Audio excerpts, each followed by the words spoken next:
computational thinking. So there's a lot more than just the disciplines of science that are integrated. And once you start integrating, you can actually take real-world STEM stories and bring them to your classroom. So instead of textbook topics, these are the topics that gear up our program. And this is very, very interesting for students. They prefer it because they know that it's real world and they know that it's preparing them for the next stage. The other thing that's really interesting, and I know that in China you are working towards these as well, is that the Sustainable Development Goals become a very nice framework for secondary education in science once you integrate, because all of these problems are integrated interdisciplinary problems. So I'd like to show you a little video. I'm going to let you guys click play over there about how we incorporated SDGs. Okay, so you can see that those kinds of topics are much more relevant than textbook chapters. And that's what we're trying to do to engage students at the secondary, middle school, and high school level. So to give you an example, these are some of your standards. We actually took your standards to see whether or not this would fit into our model.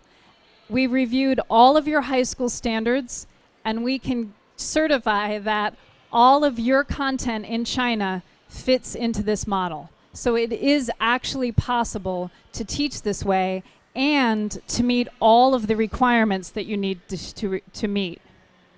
I'm just going to skip through those. So one of the things that we also discovered is that we have got to get out of the textbook. Okay? So textbooks are nice, they're good references, but we actually need to make sure that students are doing literacy way beyond the textbook. They also need to write beyond the school lab report. They have to listen beyond the teacher, and they have to speak beyond the classroom.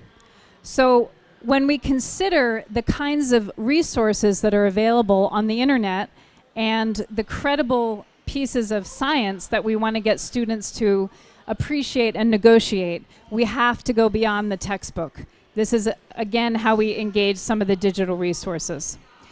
So we have a sustainable open education resources model. And what that means is our group at EduChange maintains all of these digital resources for teachers. We push them to teachers. They're open. Teachers modify anything they need to modify.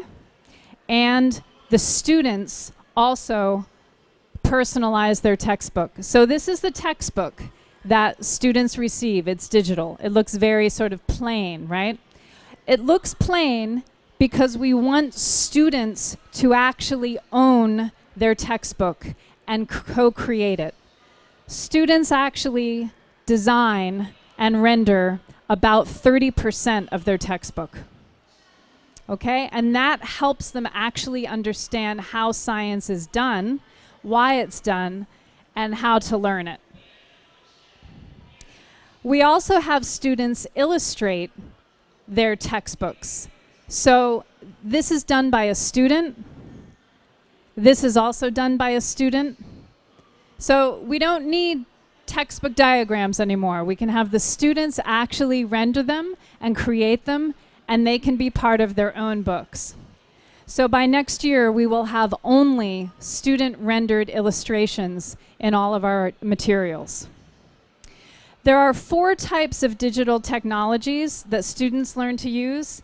They have a lot of ownership over what those technologies are and which integrations they get to use. So there's a lot of autonomy in what they choose to use and also what we prompt them to use. The other system that's important is lab work. Nothing can be done without actually collecting data in the field or in the laboratory.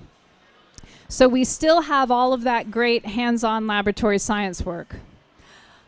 But because we do all of these other things with literacy, we get them to publish a complete scientific